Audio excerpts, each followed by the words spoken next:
Just waiting for the green light. It says live on my end. Okay, here we go. So, hello everyone and welcome to this first episode of the HOT Experts Roundtable. If you haven't already, please subscribe by hitting that red button and the notification bell so you won't miss anything. So today we have on our panel Russ Scala, Anthony Llabres, Danny Bossa, and Waqid Janjua. So, how are you guys? Very well, thank you, Steve. Good. Hello, everybody. Doing good here. Okay, welcome. Waqid is having technical issues. Can you guys hear me? We can hear you. Waqid Okay, is I'm coming here. on. Hello. Okay. So these guys, together with many others, are in our closed and free Facebook group, TRT and Hormone Optimization Therapy, HOT. And if you are watching this, you surely must be interested. And if you haven't already, please join that group as well. The link you will find under this video. And first, we'll have a couple of prepared topics. Afterwards, we will take your questions from the Q&A live stream chat box. So if you have any questions, leave them in the chat box. I will check them regularly. And one more thing, if you value the content that is brought here on the channel, and if you want your question to stand out from the rest, consider using the super chat option. That's the little dollar sign in the Thai box. You can donate a dollar or two and as a tip, and your question will really stand out on top of the chat box. That's a new feature by YouTube. So another thing, all questions on female hormone optimization will be addressed in our by our female expert, Angie Nichols, in our separate series called Hormone Replacement Therapy for Women. And any question directly aimed at the hormone optimization doctors will be addressed in our TOT Doctors Roundtable. So, okay, let's start. Maybe I'll let Danny first explain about his article that he wrote for the newcomers in our Facebook group. So go ahead, Danny. What is in that article? Waqid, if I can make one little suggestion, you can maybe mute your mic in the meantime until you speak, because it's picking up a lot of background noise. If you can hear me. Hold on. Okay. There you go. A little bit cleaner. So yes, the article. So when I hopped onto this thing with Steven a couple months back, there were only I think 150 members or something like that, and it was mostly guys that had been done a lot of reading and a lot of understanding on the subject, and it was a lot of good content, a lot of good questions were being posted, and the comments and stuff were stuff that made sense, and we really enjoyed the fact that it was that quality group with quality content and the quality comments, as I was saying. But as with any other group, it started to grow and grow and grow, and more people started to join. And it just got to the point that someone would say, oh, I have a question, let me join this group, and say, hey, I have high E2 issues, what do I do? Or hi, here are my labs, what do I do? So the quality of the questions was starting to go down. The quality of the comments was starting to go down. Pretty much everyone was jumping in to comment. So in order to prevent it from becoming, just any other forum that we see online with just every Tom, Dick, and Harry jumping in with their input, we're putting in an automated system where if a member is to join, they're automatically muted for 7 days. So they are unable to comment, they're unable to post, they can read and learn as much as they can. They can read that intro that I wrote in regards to going to see that YouTube video from Dr. Neil Rouzier that talks about E2 and that there's no such thing as high E2 issues, the testosterone scrotal cream, doing more frequent administration versus the once a week or once every 2 weeks or whatever, just to get a little bit more caught up. They're always obviously free to private message other members with stuff, and then after a week they should be in a little bit better position to say, okay, I know what type of question I need to ask, and I know what type of questions are frowned upon. I know how to word my questions. And if there's a member that joins and feels that they have a good understanding on the subject, they can always private message either myself or Steven or Waqid to say, hey, here's my understanding of it. If he's able to demonstrate, he or she is able to demonstrate a decent understanding, we can unmute them. But right now it's an effort to have quality over quantity. I'd rather have I'd rather have 10 people in the group that really know their stuff than 10,000 that's just a circus basically. So it's going to be a little bit of a learning curve or a little bit of an adjustment. We might have to make little changes here and there. We're going to figure it out as we go. And if anybody is in the group and is watching this, if you have a suggestion, you see stuff like, hey, maybe you guys want to consider doing this, by all means, send it my way or to Stephen, and we can make adjustments. We just want to keep it quality. Talks about E2 issues. Like I don't even want to discuss it. It's we have the literature, we have the studies, we have everything we need. I don't want someone just to say, here are my labs, what should I do, without telling me how they feel. Just to keep something a little bit more interesting and a little less on the repetitive side. So that's pretty much it. Okay. So there are some strong points in that, like the estrogen related issues. And we already discussed that a bit today, Danny, and with Waqid as well. So the question was whether or not there is such a thing as estrogen related issues, because Danny made a must-read newcomer article in which he asked not to discuss these issues, but others already replied that this is an ideological position and too much of a blanket statement. So what's your opinion on that, Anthony? Well, being somebody that's been on the back up 20 years of experience of chasing, well, about 10 years of chasing E2, and then finally realizing that it was a chase that really never needed to happen in the first place. That was a little bit unsettling. All the coaching that was done, all the experts that were out there telling me it had to be managed a certain way. I mean, I figured it out myself. And I always remember there used to be, I said, I wish there was a dial gauge. That's how crazy it can make one feel to try and chase estrogen, that you wish there was a gauge on your chest and maybe it went from 15 to 30. And if you could just keep that needle in that gauge, you would feel optimal. Everything would just work beautifully. Gosh, if we could just find that tool. And then obviously, I found out years later that was just absolutely not necessary. I was chasing a phantom. Right. That was my personal experience, and many men that I've coached since then. I was always over if we did nothing to address my aromatization and my E2 climb, I would hover somewhere around maybe 40, above lab range. Did I feel worse? No, I felt fine. But boy, I'll tell you what, I had to keep it in that needle. I had to use zinc or any type of forget even an AI, just natural herbal therapies that act as aromatase inhibitors, natural things that act as aromatase inhibitors, diindolylmethane, I3C, calcium deglucarate. Yeah, absolutely, calcium deglucarate, and little bit unbeknownst to me of the effect that I was actually having on my microbiome. I was addressing this at a totally different level. I was addressing it at the microbiome level, and that's something we could discuss beta-glucuronidase at another time whenever you're ready to do that. Okay, I'm sure Russ can tell us a bit about the beneficial effects of estrogen, isn't it, Russ? Well, I like what Danny said, because what we're doing here, guys, is we're trying to transfer learning to behavior, and we all learned a lot of bad information back in the day. And everybody's going to come on to this thread or come onto this group with different learning curves. Okay. Now, I traveled to a lot of these research labs from '96 to 2000.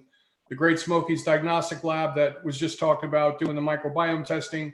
We knew early on, because we were studying heart attack victims and doing imaging on bodybuilders and endurance athletes, that the right ratio of testosterone to estrogen will protect the lining of your heart. So when I started seeing very fit endurance athletes with endothelial dysfunction, with great collateral circulation and a low resting heart rate, and then the same day I would see a bodybuilder that was on a list of medications banging down 4,000 calories a day with high insulin and hemoglobin A1C, these guys were having blockages and stents put in. So 10 years ago, a light bulb went on over my head, and I said, listen, everybody's biochemically unique. There are no sweeping generalizations. The coaching that we're doing here is so valuable because people get 10 minutes with their doctors. And because a lot of us have been out on the tip of the spear, where did we go get this information from? There was no studies. We had to go to the bodybuilders or the body opus and look at, educate ourselves and experiment like an N in one. And then some of us, because we got a good response, we thought that estrogen was just like we had to keep it below 30. And that's completely wrong. So this is an evolution. And I don't know anybody else that's doing what we're doing here, guys. It's really amazing. Great job. Mm-hmm. Yeah, this was all completely taken from the bodybuilding community, and there guys taking 5, 6, 7 grams of test a week, and like we were talking about with Serrano the last time, 15, 16, 17 different types of drugs. The body can't keep any type of equilibrium of any kind. And they're taking stuff like Novaldex and whatever SERMs to attach to the receptor to prevent the bitch tits or the gyno. Yeah. And the AIs were basically taken for a totally different purpose, for that dried out aesthetic look or whatever they're getting, but they're completely destroying themselves. That was for a specific purpose. Our purpose is for health, for longevity. So you're not going to take something, that's going to impact your health and longevity. Number one. Number two, like Anthony was saying, this famous range. I was the same, and I remember once I ran out of Arimidex. And I knew that I was like in the mid 20s or something like that. And I knew it had to be 20 to 30, and I ran out. And within 2 days, I knew that my E2 was probably like at 33 or 34. And I think there was even a psychological aspect, like, oh my God, I'm going to get ED watch, or I'm going to get this, I'm going to get that. Like, it's guys, it's horseshit. It's not true. My E2 right now, I measured it for science. I measured it out of sheer curiosity. It was 45. And I'm sure it's still going up. I'm sure it's higher than it was. And I don't have any of those issues. And when I was at 20 to 30, I still had ED and I still had joint pain. And I'm like, well, I'm in the range. It's not it isn't a fix. It just isn't. You guys got to just stop worrying about this E2. And if you think, well, when my E2 is here, I feel good. And when my E2 is here, I don't feel good. If you think that taking Arimidex, all it does is put your E2 here and does nothing else, nothing else has changed. No, you're measuring E2. You're measuring one thing. You think that there's no other changes that are taking place. There's probably a million different things taking place. You're just blaming it on the one thing that you're actually measuring, is the way I see it. This is Waqid. Can you guys hear me okay? Yep. We hear you. Great. So, you guys mentioned the bodybuilding community and how AIs came to be, and I was listening to guys like Dorian Yates, and you got all these old timers on the forum boards that, they pretty much mentioned that they didn't take anything for estrogen blocking back in the day when they first started using steroids. So, when I heard that, I started thinking into it a little bit more. And then I realized that more recently, these guys that are bodybuilding, a lot of these fitness videos on YouTube and stuff, they're trying to maintain this specific look, right? Where, you hear a lot of these professionals who say, we only took the AIs before our show to get that dried out look, right? And then I hear guys like Stan Efferdin, I don't know if you guys know who he is, but he coaches a lot of athletes. And, he said that his clients were complaining of joint pains and this and that. And he said, they also complained that they did not have the strength that they thought they should have. Mm-hmm. They stopped the AIs. And I think he stopped the AI first and realized the benefits. And then he told his clients to stop. And then all of his clients stopped complaining about all this stuff, And so, when we look into that history, it's pretty obvious, what's happening here. And, if we want proof and, we don't want to just listen to the doctors like some people like to do, then let's look at the bodybuilders too, what they're practicing and such. So. Exactly. We used to confuse the bodybuilders with 30 pounds of muscle mass as being healthy, like we confuse the 3-hour marathon time as being healthy. They're both not healthy. I've done both. And it's just, I drank the Kool-Aid for a while as an endurance athlete for 20 years. It took me a long time to realize that the estrogen and testosterone was important for me to maintain my function on a cellular level. And it wasn't until I was depressed, had endothelial dysfunction, I finished a half Ironman, I couldn't get out of bed for a month after 10 years of racing. I really had to understand that it was my hormonal levels that put me in the toilet. And I didn't realize that in 96, So We're all going through that to some degree right now. I tell my reps that we're in the religion changing business. You know, we're changing religions, and people are like, wait a minute, this is what I've been following for 20 years. What do you mean it's changed? Okay. So, Waqid, anything you wanted to add about the estrogen issues that we already discussed with Danny earlier today? Well, yeah, one other thing, you know, I don't know who said it, but they were talking about ranges. I mean, is there any studies out there about the ratio between free T and estrogen, right? Because it seems like a lot of guys, what they do is they start TRT. One, they don't give it enough time, some type of symptoms, right? Right. But when they get past that point, well, let me put it this way. If they gave it enough time to absorb into their system, and then they start realizing the benefits of estrogen, what normally is that balance? I mean, if they did not have enough free T, and let's say go 4 months into it and their free T's at 18 or 15, you know, do you guys understand my question, you know, about this ratio deal that's going on? What's here? the ratio? Yeah, we were talking right before we went live about, you know, if somebody's E2 is at, you know, 40, but they've got test levels of like 100, you know, yeah, they're going to have issues, but it's not E2 issues. It's low test issues, or it's a really terrible ratio between the two, you know. But if I've got a E2 of 50 and my test is at 1800, I could probably boost my E2 to probably 80 or 90 or 100, maybe even above 100, and still be fine. Is there a, you know, magic ratio? Even that's probably different for every different person. One person's ratio might be totally different from another, but you want to have a healthy balance between the two. Yeah, just anecdotally, mine personally ranges about 25 to 1. I've been tracking it for the last 8 or 9 months, and then look back at historical data when I was on injectables. So I'm running right about 25 to 1. That's kind of where I'm sitting right now. That's with no outside influences, to my knowledge, other than, you know, basic supplementation and diet. Got it. Mm-hmm. So I think that's the clarification there, that, you know, when that comment is made, is that background right there. You know, the other hormones have to also be up there, because I look at, you know, the gyno conversation where, you know, at a young age, if you have estrogen dominance and, you know, you're going to develop some form of gyno because you don't have enough supporting hormones, right? So it makes sense as we go forward. And, you know, I hope people out there in the community can understand what's being said here. So I don't think they understand the ratio. Like, I think cortisol, physical, mental, and emotional stress, and elevated cortisol suppressing the HPA-G axis, I don't think a lot of them are considering that. And then with fat distribution being genetically determined, hormonally regulated, a lot of insulin and too many calories are contributing to the pro-inflammatory response. But everybody keeps focusing on the hormones, and there's other metabolic areas that we can look at, you know. Yeah, people are thinking, oh, I get my T optimized and that's it. I'm done. I'm optimized. Like, no, that's one thing. It's an important thing, but it's one thing. One part of the puzzle.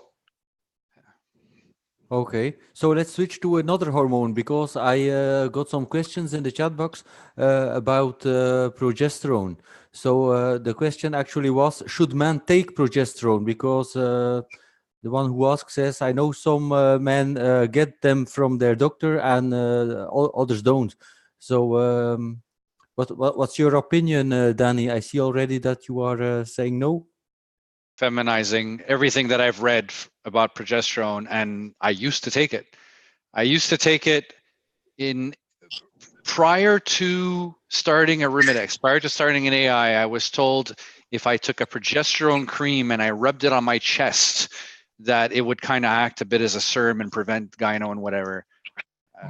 Everything I've read on the subject says progesterone is feminizing in men, and it just shouldn't be taken.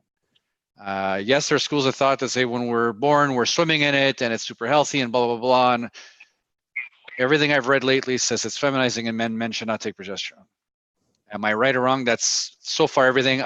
Nobody has demonstrated the contrary to me so far enough to convince me. Okay. I had actually seen studies in the past. I haven't dug them up recently because I didn't know we were going to discuss this, but studies in the past. I mean, we do have a measurable amount. I mean, you can't find it in serum. But one thing was very interesting to me. Many years ago, I was talking to a PhD chemist that had studied it for BPH. Mm-hmm. And it was the way it was supposed to work was actually a direct application, actually between that taint area, between your testicles and your anus, and then applying a small dose, a micronized dose of progesterone to that area to saturate the prostate. I think I read that area because prostate cancer, we have a couple of patients we put in remission, and now they're looking at prostate cancer. Like I think they did that. I could be wrong because of the high estrogen levels. And estrogen causes cell proliferation. Yeah. Insulin is a growth hormone. And then you got elevated blood glucose causing the mutations and the oxidative stress. And that was the perfect storm. So I think in that sense, that the little bit of progesterone in the taint was supposed to, I think it was to offset the balance of elevated estrogen. I'm not sure. I don't remember that. But yeah, I believe. Yeah, I'm glad you brought that up, Russ, because I believe that's what it was. I hadn't looked at it for years, but I believe that's what it was. Okay. Yeah. So the perfect storm for prostate cancer, when estrogen always gets blamed, and I just was in a urologist's office last week, the perfect storm is high blood glucose. That causes mutations, right? Hemoglobin A1C, high insulin's a growth hormone. If you're a little chubby and you're in the pro-inflammatory response and you got a belly, you're going to have some elevated estrogen, and that causes cell proliferation. And then the urologists that I meet and talk to are still blaming, testosterone. And I've got one client that's a good friend of mine. They put him on, they cut all the androgens out of his body at all. He has no muscle mass on his body.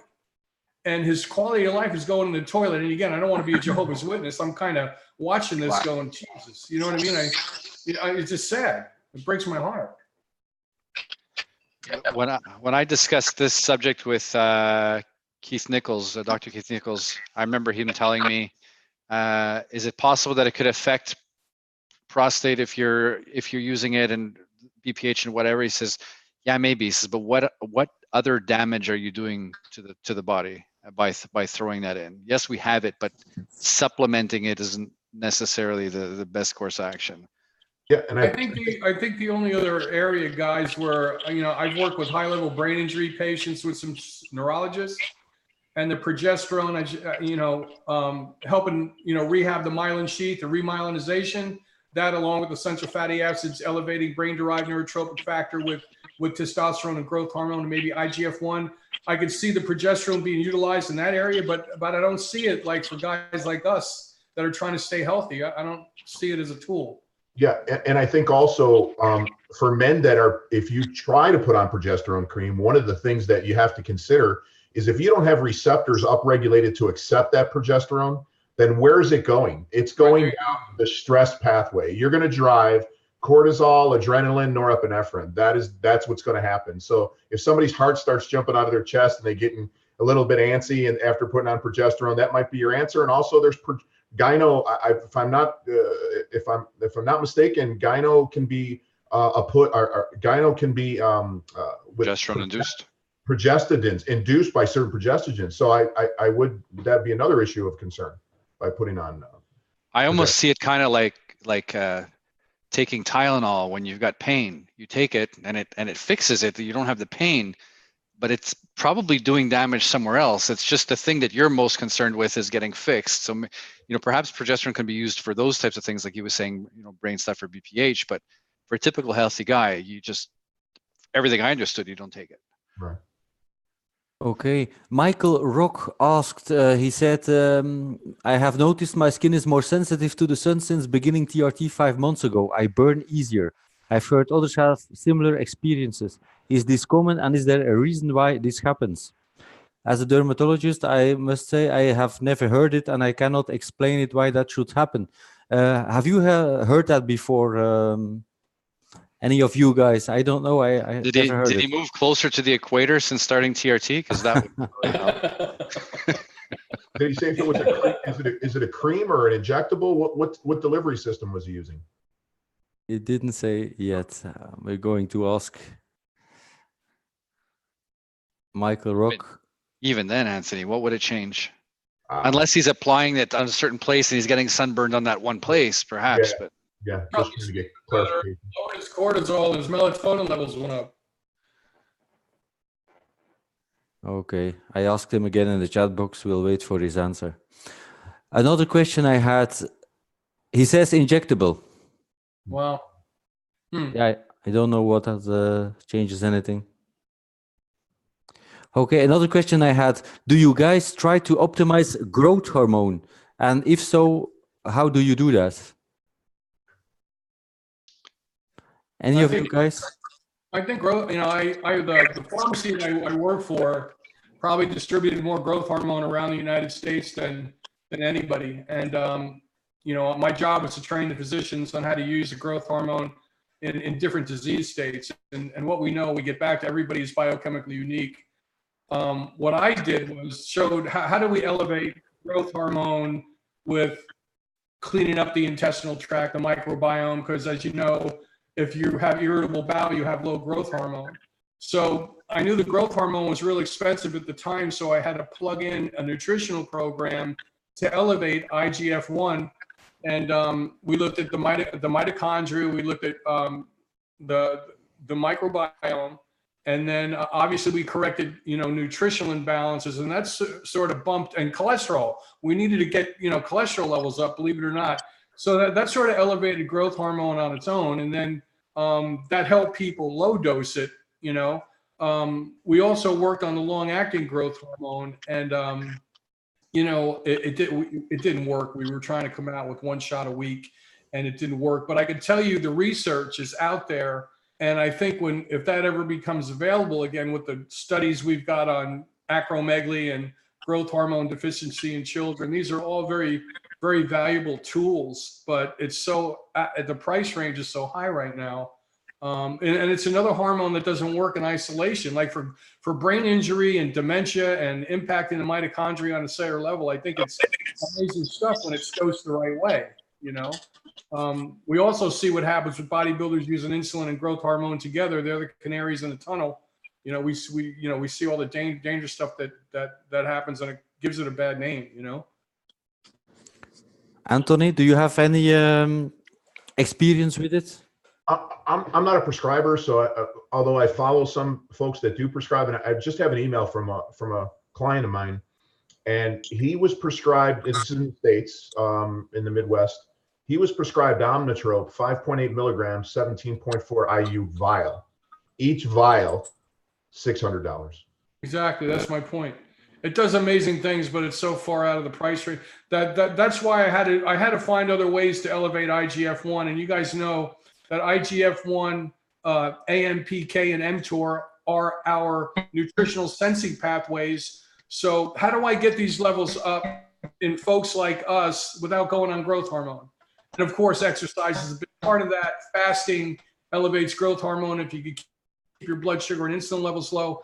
So again, everybody's biochemically unique. There's no sweeping generalizations. I've watched a lot of guys spend thousands of dollars a month on growth hormone, and they were elevating their blood sugar, and their hemoglobin A1C was going up, and then nothing was happening. Yeah. It's a tool. Yeah, I think if you look at the studies and be careful with, not that glutamine is this god awful thing you should be fearful of, but there's plenty of studies on 2 to 5 milligrams or grams before bed will raise appreciably your IGF-1.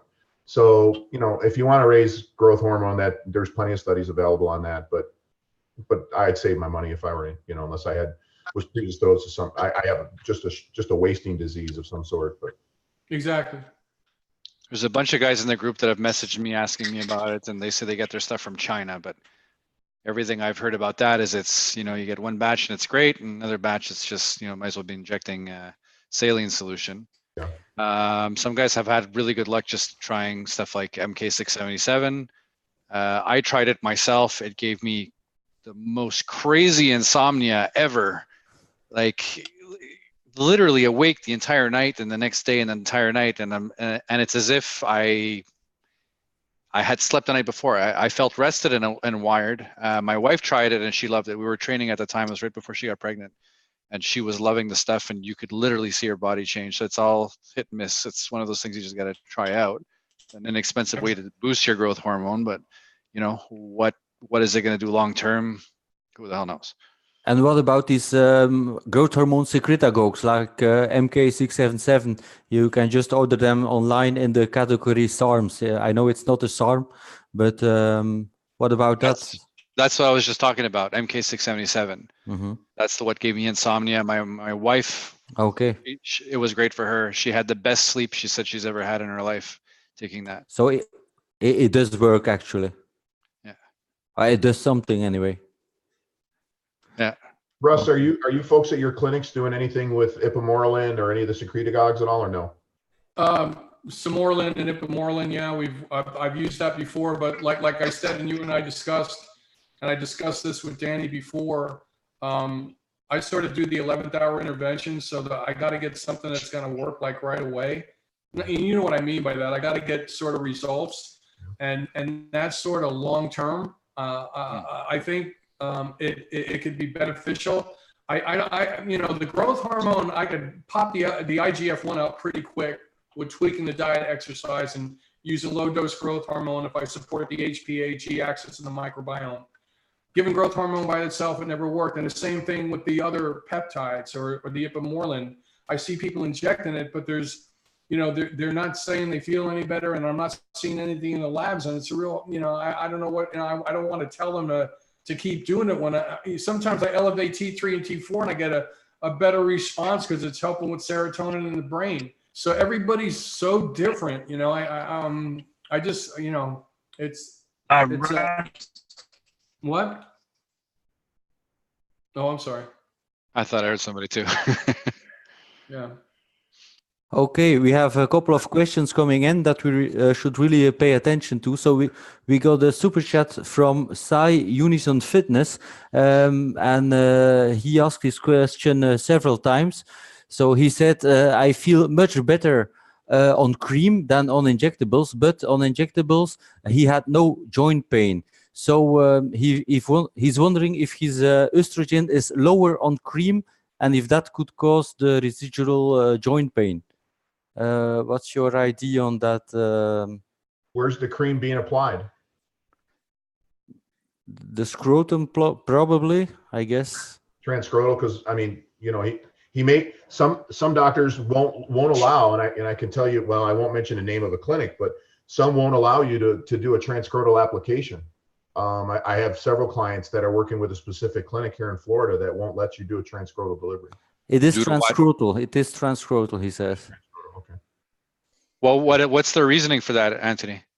I guess you'd have to ask the prescriber for reasons of scope of practice and staying between certain ranges, regardless of how the person feels. And is it based on, we don't want you applying it there because the absorption is so high and your test levels will get into the stratosphere, we won't be able to control them, blah, blah, blah, blah. Everything that Neil and Keith that, have been harping on for time, it's, the DHT response, I just, certain clinics just aren't willing to go there. Don't apply it there because it works too well there. You have to apply it where it doesn't work so well. Yeah. Okay, so but it is correct that the cream raises the estrogen less. Is that correct? No. I don't know. I think maybe the cream for something. I think I read a study, and again, guys, I'm ADD, so be patient with me. I think I read a study where the cream, isn't there more Anthony? Isn't there more DHT receptor sites on the skin? Yes. And if the DHT goes up, doesn't that knock out the pro-inflammatory response a little more efficiently than an injection? Correct. Okay, then I did read that. I wasn't sure. And if the estrogen needs to be pushed, is there a safe method to do so? He also asks. To raise it? To raise the estrogen, because he thinks the joint pain is because of low estrogen. Well, without testing, there's no way to verify that, right? I mean, there's no way to tell. I mean, it's just he's assuming, he's speculating that it's low estrogen. But I mean, if somebody's purposely taking their estrogen down, I mean, it's very noticeable if you're using any of the aromatase inhibitors. If you take your estrogen too low, the joint pain is significant. Okay, another question we had. something very different. Any gym advice for a 40-year-old guy on TRT? Ideal frequency, time, number of sets, and so on. So I would use this opportunity to ask you guys, what are you doing as a workout? Danny, maybe start with you. My wife and I were training really, really seriously up until September of last year. And then she got pregnant and we were just on the verge of having to renew our gym membership. So I said, well, and she was going through a complicated pregnancy, very high risk. And then we were planning on moving. So I frankly have not trained since September. I've done push-ups at home. I do every couple of days, I'll do like 100 push-ups or whatever it is. And the interesting thing is now that my test levels are where they are, I actually retained a lot of the muscle that before I would have normally prior to TRT. If I would stop training, I would shrivel up to a stick. Russ, I can send you pictures of how I look at 155 pounds. Within 2 weeks, I do, and I'm this tiny little thing. And I've actually retained mass. People keep asking me, so how often you go to the gym? I'm like, I haven't trained since September. We've just moved into the house now. This is the house you're seeing here, and we're going to convert the whole garage into a gym. We just moved in last week, but we're really training. You know what I think we're on to here. I love this. I think this is, and Anthony can second this or tell me I'm crazy, but I think that's the mitochondrial biogenesis that muscle memory that's going to keep us fit into our 60s and 70s, brother. I'm telling you, I really believe that. On a cellular level, that testosterone does amazing things, and people don't know how deep into the cell that it works. It's fascinating. Yeah, and you can track clients that I track, and even myself. I mean, I'll just throw out some numbers. I'm almost 55, 5'9", 225 pounds. I work out. Maybe my garage is my gym. That's my gymnasium, and I play ice hockey once or twice a week. And I work out. I had a total shoulder replacement due to a sports injury that caught up with me after 35 years of arthritis. But I literally probably don't take in any more than 100 grams of protein a day, and I maintain muscle mass. I have energy. I have minimal joint pains.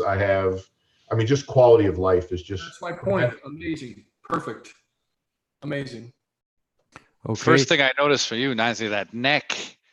People want gym advice, dude. Look at that neck. He's doing something right. It's just putting on muscle has always been easy for me. My body fat's somewhere around 15%. Can I get down to 10 or 9 or single digits? Yeah, but it's that balance in life. You know, my balance in life is I'm quite happy where I am. I can still skate with the young guys. I can still work out. I don't do any heavy lifting anymore. I use mostly cable exercises, so I don't do a lot of bar strict bench pressing or anything like that. Dumbbells or cables is what I enjoy, and maybe a 10 or 15-minute walk after a meal. Really seriously, it's quite amazing. I was speaking about that, using cables and stuff. I heard recently a couple of people mention this to me, that if you're not training for a specific purpose, like to be an athlete or a bodybuilder, whatever, and you're up in your 40s and above, you should pretty much just avoid squats. There's so much more other exercises for legs that can be done to keep them muscular. With squats, it's one wrong move and then you hurt yourself, and at our age, it's longer to heal and whatever. What are your thoughts on that, Anthony? I do like the pelvic floor, even for men, to be able to get down into that deep squat position. Like, I don't do any bar free squats. I have a machine that actually puts you in a very safe position. Okay. And I use very, very lightweight, maybe 180 to 200 pounds, 205. And I might do 8 to 10, but my legs grow so fast. I really don't, my butt, as a hockey player, I'm all butt and legs. So I try not to put too much more muscle on because it grows fast. But I like getting into that deep squat, letting that pelvic floor open, and then coming back up again. I think that's really a smart thing to do. So I don't mind squatting, but you're right about predisposing your back. So you're not doing squats like 300-400 pound squats or power lift. Okay. No, my brothers and my father are all 6 foot or higher, and I only ended up at 5'9", and they say it's because when I was a kid I kept putting all this weight on my back and doing all those heavy squats. That was keeping me closer to the earth. Typical things to say. Yeah, I heard similar things. So I think what could we glean, Stephen, from past cultures? The Bantu tribe and the Aborigine, and talking about functional muscle as we get older. What's going to keep us in the game? you know, carrying, you know, 40, 50 pounds extra muscle mass, that's not going to be healthy. What about persistent hunting, where they hunted for, you know, 13 to 16 hours, and the human being was the most dangerous animal on the Serengeti because it could run down any animal. So, you know, we could glean a lot from paleophysiologists and anthropologists and see what, you know, could keep us off a bedpan in our 70s and 80s and apply it, you know, for us. Exactly. I think having a good amount of muscle on you is just going to lead to much better quality of life down the road. Not necessarily 50, 60 pounds of muscle, but you see these older people walking around in the supermarket and they don't have an ounce of muscle on them, and they're all crunched over and they can barely, you know, I don't want to be like that. I don't need to blow up like a balloon to have a quality of life later on, but at least to have a, you know, a nice solid physique without Well, you make a good point. overblown. Yeah, Danny, because, you know, I spent a lot of time in hospitals, started working in the emergency room when I was like 13 years old. And when somebody goes in and breaks a hip, your muscles are a reservoir for amino acids, vitamins, and minerals, bro. Mm-hmm. And I watched people deteriorate and never leave a hospital. I'm like, oh my God. And you're right. Your immune surveillance will have an uptick with the more muscle that you carry. Yeah. And it's not even just body protective in regards to strength or whatever. It's body protective. The tissues themselves just are protecting your physiology. Yeah, that's Russ, you hit it right on the head when you said a reservoir.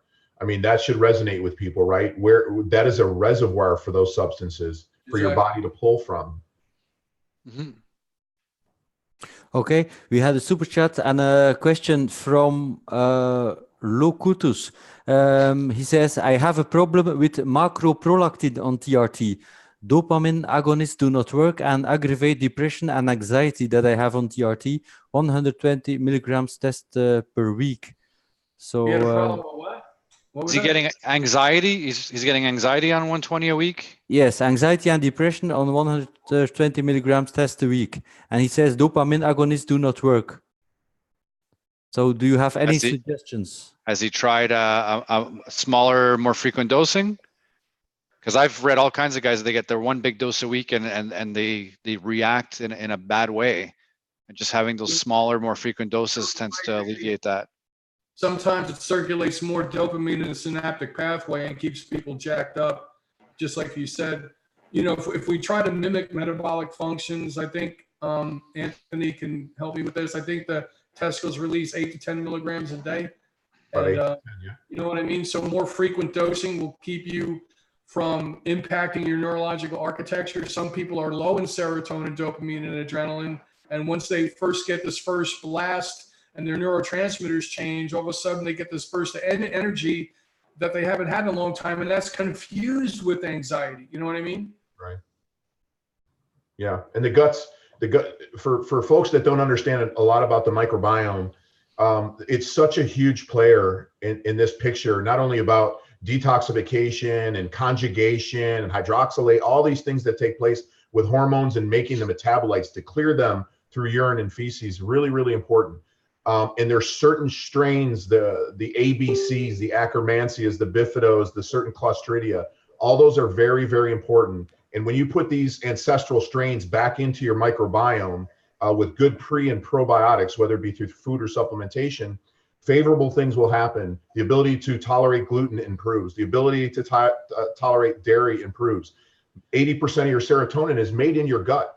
So if you have a dysfunctional dysbiotic gut, then you're going to have a dysfunctional serotonin axis, which is going to affect melatonin, sleep. All these things are going to be affected and impacted negatively. So it's in most people, how many people, like my clients, I won't work with anybody that won't run a DNA stool test and an organic acids urinary test. And I do it just for that reason. Yeah, Anthony, I do the same thing. And I think you're spot on there. And this is why this group is so good, because all the other groups are treating testosterone in isolation, and that little gem of knowledge you just dropped on somebody can save them a 4-year journey, brother. What kind of diet is the general recommendation for the gut biome, Anthony? Well, I guess we could talk about that. There are clients that can manage ketogenic. My personal choice for me is cyclic ketogenic diet. So I cycle. So on days when I'm not as active and my carbohydrate intake is much depressed on purpose, And then, but I do like to bring in a 1 or 2 day carbohydrate refeed, and my body just responds beautifully to it. So, but is that for everybody? No, I would say that, you know, some people, you put them on a ketogenic diet and they're preferential carb burners, they just do terribly.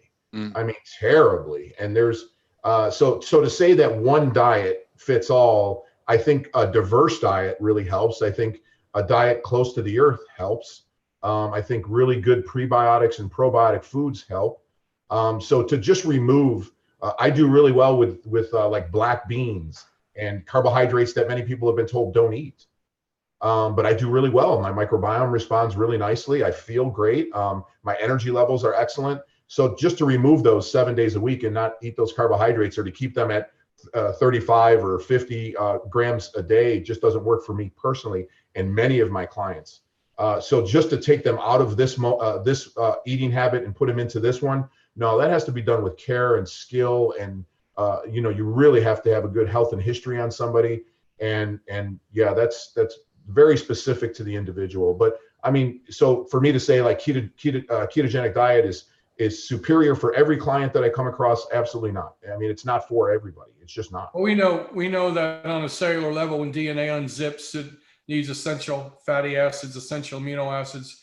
There's not a big need because of the metabolic pathway for carbohydrates. But like Anthony said, I don't mess with anybody's diet, because if they're under a severe amount of stress, let's take a page out of the book, Potatoes Not Prozac. The carbohydrates may be the only thing that's keeping the gun out of their mouth. So I don't mess with anybody's diet, at least with my clients, because it's the only thing that they're looking forward to at the end of the day. Now, I love the cyclical ketogenic diet because I think, Anthony, I see my other guys that are healthy and my athletes respond well to that.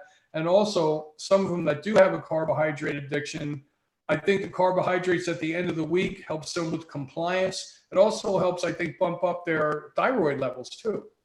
You know what I mean? When they throw 300 grams of carbs back in 1 day a week, they really feel good. They sleep good. And then they hit it Monday morning and they're back on it. You know, that one's what you said, the cyclical ketogenic diet seems to work for my healthy male and female athlete clients. Yeah. Yeah. Stephen, in regards to your, the guy's question about the anxiety that led to this whole diet thing, I don't know if he mentioned if he was taking once a week or is doing more frequent or whatever. It was once a week, 120 milligrams. Once a week. Okay. So this is I don't know if this is true. Call this the Danny Bossa big maybe theory here. When you're taking your dose once a week, you know, your first day your testosterone is here, obviously, and then over the course of the week it goes down, right?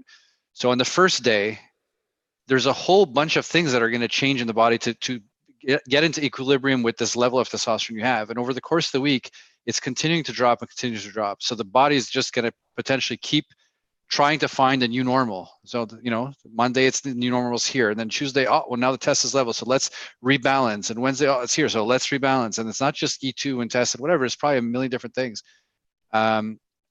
And I find I'm wondering if when the body's in this constant state of flux, of constant state of having to rebalance due to these fluctuating levels of tests, and then you know, at the beginning of the week you're back up here. For me anyway, I find when I started doing that daily dose that it's like, okay, this is our new normal. Test is here. Everything else adjusts and everything else balances around that, and now that's it. Everything just stays the same. There's no more.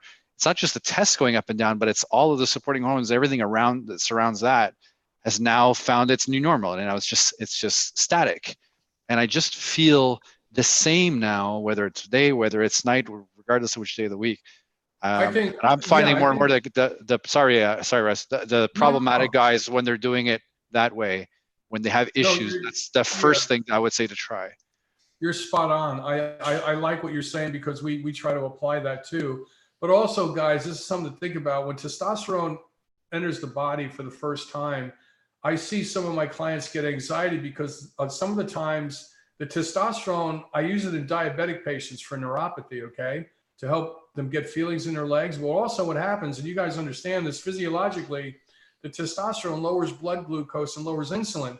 Well, when the blood sugar drops, because I got some of my patients on continuous glucose monitors, their blood sugar drops, Danny, and then they release adrenaline to cause the liver to release more glucose. And then they go, oh shit, there's something wrong with me. I'm hyperventilating. And it was because of the testosterone drop in their blood sugar. They didn't realize that. Wow. Absolutely. Absolutely. Okay. Another question was, can you speak about metformin? Should that only be taken with food, or can that also be taken in the morning while doing intermittent fasting or other fast plans? I think that's a rather good question. Do you have any ideas on that, Anthony? Yeah, I thought you were directing that to Russ. All of you guys. Yeah. Personally, you know, I do take a gram a day. I know. And for me, I can nibble on a tablet throughout the day. I can take 500 milligrams AM and 500 milligrams. I can take it with food, without food. I have no distress.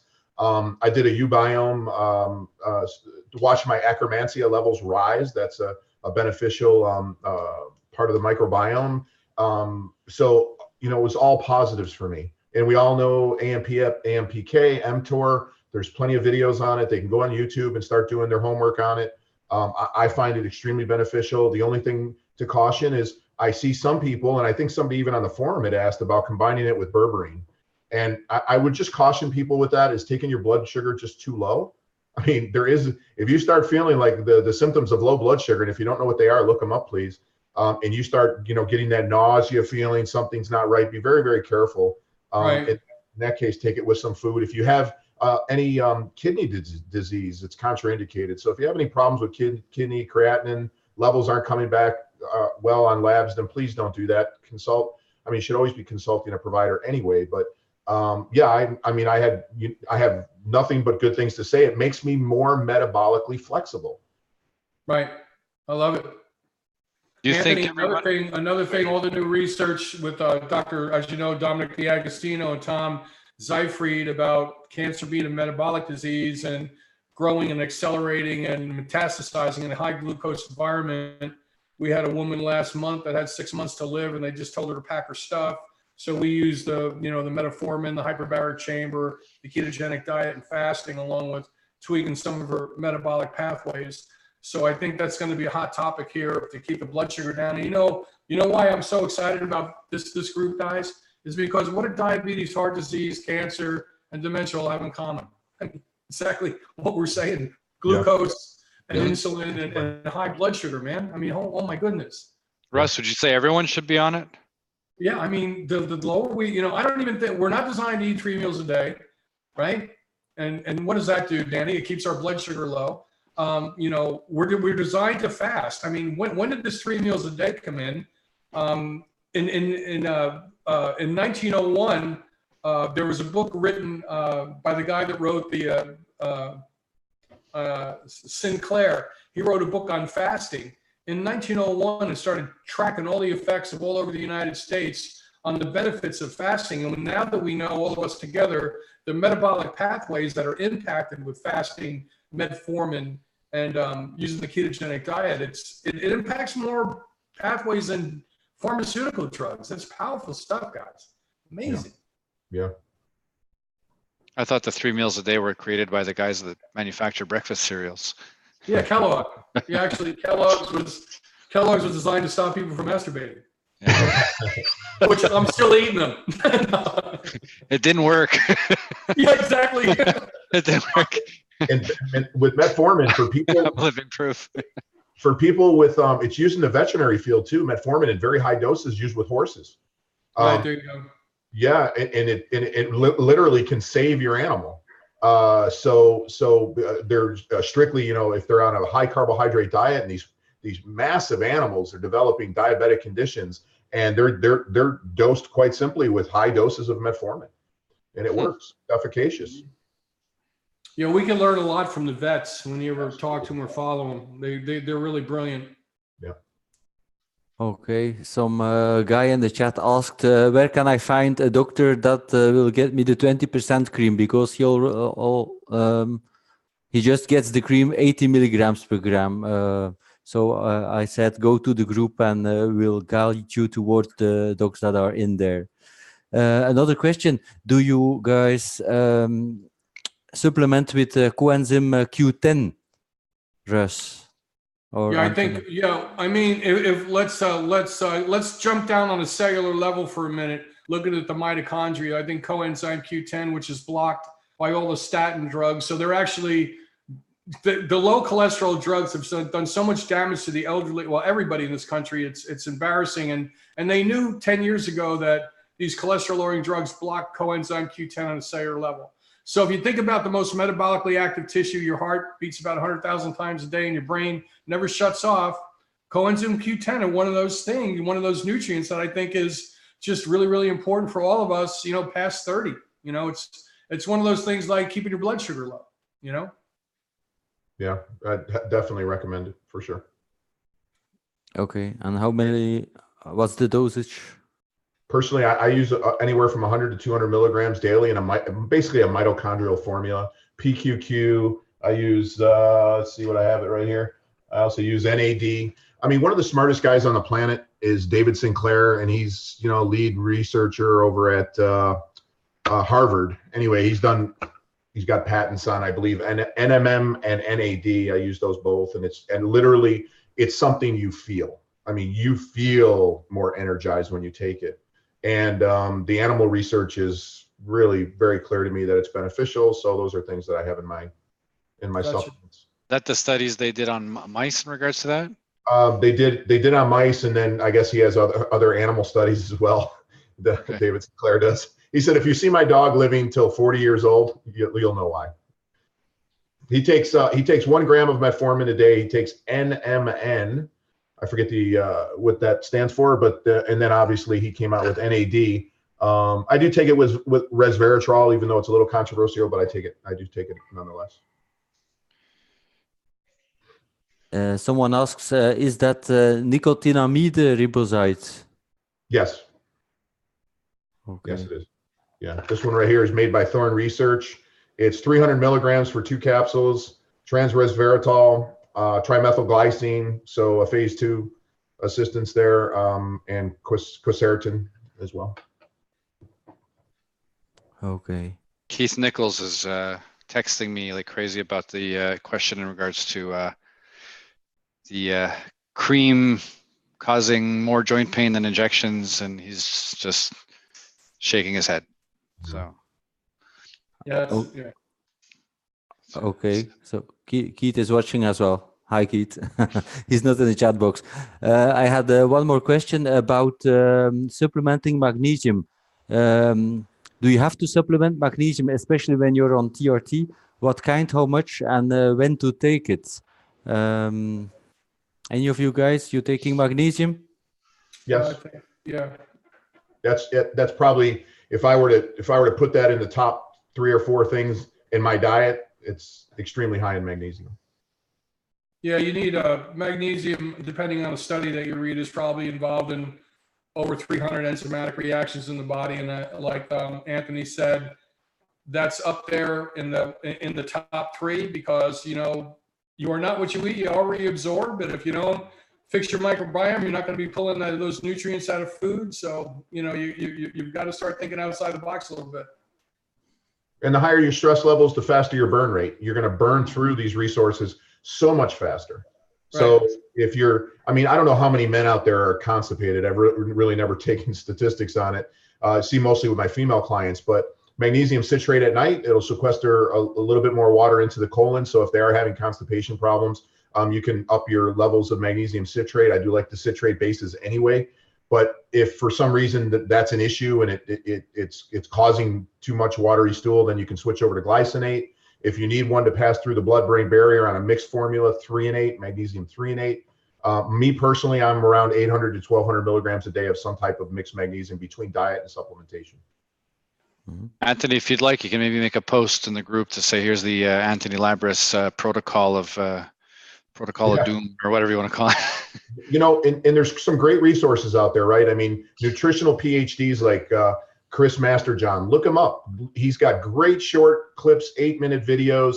He's extremely knowledgeable. You don't have to have a PhD to put this all together. He'll go through detoxification, methylation, every nutrient from B1, all the B vitamins, magnesium included. things you need to look for, things to look on lab, how it might affect your lab work. I mean, all that, you know, be your own best advocate. We help as many people as we can, but by all means, start using those resources. They're free and available today, every day, anytime you want. Yes, several people are saying in the chat box, Anthony protocol is a great idea for the group. Another one says, can we get a list of things written that Anthony just spoke about, the supplements that you were talking about? Sure, I'll put something in the group. Yes, very interesting. Okay, so we are at 1 hour exactly now. So you have a couple of more minutes, guys. Yeah, I'm not sure what they want to talk. Did Keith send over anything else that he wanted to? No, I just, when that guy had messaged about the cream causing, he's finding more joint issues compared to the injections. I can't read precisely the way he wrote it. Yeah. He says the cream does do less E2 than injections, but who cares? You can read it up in the Journal of Andrology 2017. He says it states no significant effect on estrogen with scrotal testosterone. So he's seeing slightly less, but in the studies it says no significant effect. You ought to look at his sugar and carbohydrate to protein ratio. Okay. I mean, so multifactorial joint pain, right? I mean, we know if we've gone too low on estrogen, which probably all of us here have at one time or another, whether it be through an aromatase inhibitor or some other natural aromatase compounds, it's a miserable feeling. But I'll tell you what, it's different. Like I work with clients, they all come to me with that, you know, the typical joint pain type thing. And many times we find the answer in the omega profiles, what their omegas look like. The type of fatty acids that they're actually taking in, many of them are very high in PUFA, elevated in those fatty acids, and they don't have some of the other types of fatty acids, GLAs and other types of fatty acids that are beneficial. Many of them are really hypothyroid. Look at their thyroid, get their thyroid back online, and all of a sudden these wonderful things start happening. I like what Anthony said, the lipid bilayer of the trillions of cells in our body. If you look at essential fatty acid analysis from the red blood cells, and what we can glean from that is the proper balance of omega-3, 6, 9, and 100 other subfractions that we measure. You've got to have the right balance to have nutrients pass in and out of the cell and to avoid the pro-inflammatory response, you know? Yeah, sorry, go ahead. Not everything's a supplement, right? I mean, think about the foods in nature that exist in nature that we were meant and designed to eat. They come in these beautiful ratios. Cod liver, you know, people think, oh, I've never touched that. You can drink Carlson's and have a teaspoon a day or a tablespoon a day and have Carlson's, and you'll have that great A, D, E, K, the fat solubles, all in beautiful balance. Exactly. You know, that's all available to you, but many of my clients just refuse to eat these things. They refuse to eat beef liver. They refuse to eat salmon. They refuse to eat cod liver oil. So we have to come up with different plans for people. My question to that guy would have been, the one that went from injections to cream, was, were his levels, you know, it's hard to kind of make that conversion formula between, okay, well, I'm on this much injections, I want to go to cream, what's my dose? That's kind of hard to judge. So when he made that switch, you know, did it significantly affect his levels, maybe for the better, for the worse? Was there any change in diet? Maybe he started taking supplements of one supplement of some kind. Maybe he stopped taking a supplement of some kind. Around the same time, he's like, oh, you know, since I started taking the cream, I'm getting pain. Well, maybe it's something completely unrelated. Maybe it's, you know. I like what Danny and Anthony did, Stephen. One of the things that they did is we get new members. We're talking about biochemical individuality here. We're talking about what Anthony said, everything's multifactorial. Look at the different metabolic systems. And then, you know, what Danny just talked about, having that, you know, having them wait 7 days before they start asking questions. I think that just put us further out on the tip of the spear, guys. That's really great. You just sometimes you got to kind of think out of the box. Sometimes you just say, oh, I changed this, so therefore that's the cause. Well, you know, what else was there? What other things were related to it? What, you know, there could be something that you think is not even, hold on a sec, I got to hold my kid over here. Something that wasn't, you thought that wasn't even related and was completely related. So. Wow, there you go, brother. We got another super chat from Abe Traverso. His question stood out and he said, "Hello everyone. I have a high resting sinus, resting heart rate. I've been checked out by my cardiologist, have had a stress test with contrast and echo. I'm 6 feet, 200 pounds, and not totally out of shape, however, could be better. Any ideas what supplements to help slow it down other than a beta blocker? That has been offered to me, which I declined. Who has any cardiology advice?" We'll just high resting heart rate. That here we go again. It gets back to multifactorial. It could be his thyroid. It could be his, carbohydrate to protein ratio dropping his blood glucose. What I think we should do, guys, is recommend that people keep a food, mood, and sleep diary so they could track what they're trying to implement through the days. Then they could go back and review it. I mean, there's a lot of things that could cause a high resting heart rate. You know what I mean? You agree, Anthony? Yeah. One of the things, like you said, if folks aren't familiar with Chronometer or MyFitnessPal, here's free tools that people can readily use, sign up for, create an account, and start taking a diary of the foods that you're eating.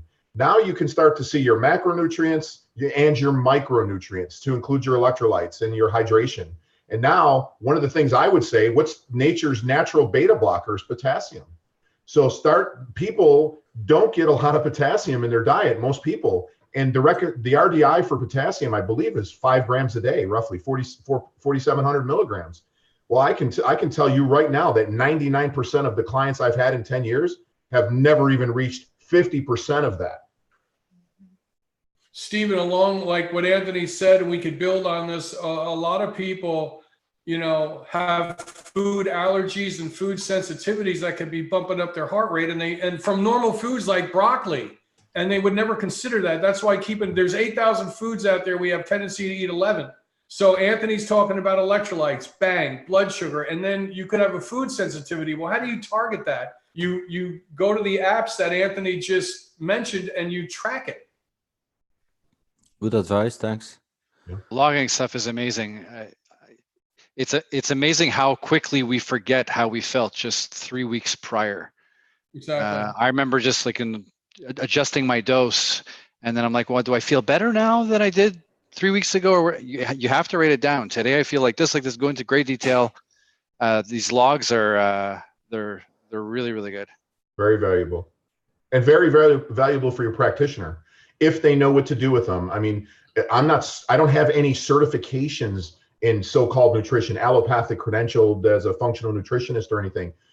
Does that mean I don't know anything about nutrition? I would just say backfill anything that becomes obviously missing in your diet. I mean, make sure that you're at least meeting RDI recommendations for these nutrients and electrolytes. If you pull a blood panel and you see a CO2 level extremely acidic, my number is 25. If you're below 25 on CO2, and I'm looking at that, well, one of the things I'm starting to look at is, well, why? Why is this blood pH problem? Where's the bicarbonate in your diet? Where is this? And Russ can probably tell you, as a fellow who was an athlete, I don't know if you folks ever heard of soda loading, but that means baking soda. And the reason that athletes do that is because they buffer the hydrogen ions in your blood. It helps them perform. So if I tell one of my clients, I mean, there's not one client that's a runner that I've said, hey, soda load with baking soda before and water on an empty, away from food, and they go out and run and they're like, wow, between the sodium and the buffer in my blood, I am able to run farther, longer, faster. And slows the production of lactic acid. Boom. That's so cool. Great, exactly. A 6-pound bag at Costco is $6. No prescription required. There we go. I love it. This is cool. Eddie asks, what's the best way to measure food allergy? I guess that's radio allergen sorbent test and IgE in the blood. Yeah, I use ELISA Act if I'm going to use it at all. But frankly, if you just do an elimination, save yourself the money. That particular test is very expensive, about $600 or $700 in the States. Do an elimination diet. Keep it very simple. You can just go to YouTube, and there's plenty of resources on how to properly do an elimination diet for 30 days. Chris Kresser, He's got a ton of information out there. There's plenty of free information on stuff like that. Okay, I guess we're through all the questions for the moment. So anything more you want to ask before we close this down? Any I of got you? one. Russ, how'd you get to be so damn good looking? I don't know, man. I think it was my mom and dad's DNA, but maybe it wasn't my mom and dad's DNA. I don't know. Okay. Fellow So Italian. yeah, if there are any more questions, please go to the Facebook group TRT and Hormone Optimization Therapy HOT. All the docs in there are in there next to all these great guys with a lot of knowledge and experience. So you can hit us up there again and post your questions there. Please read the newcomer and new members article written by Danny. And yeah, we'll get back to you if you ask any questions or personal messages there. So Russ, if people want to reach out to you, how can they reach you? You can go to my YouTube channel. I throw a lot of videos on the Russ Scala YouTube channel. It takes a deeper dive into this. It's all no cost. I'm in Orlando. It's Scala Precision Health. You can always reach out. I try to do like 3 or 4 consults a day with my partner, Vicky Iliff, at no charge, just to help people. And I'm really glad to be here. I just love what we're all doing here, guys. Thank you so much. And you, Anthony, if people want to work with you or reach out to you? Yep, sure. Any testing anybody needs, whether it be blood testing in the States, I'm only restricted in 3 states. I can get them the blood labs that they need. If they need any functional testing, organic acids testing, stool testing, I train physicians, PAs, nurse practitioners on these functional tests all the time. And it can be reached through fdnoflorida.com. Okay, thank you so much. Danny, any more things you want to say to the viewers? Can't really say I can think of anything right now.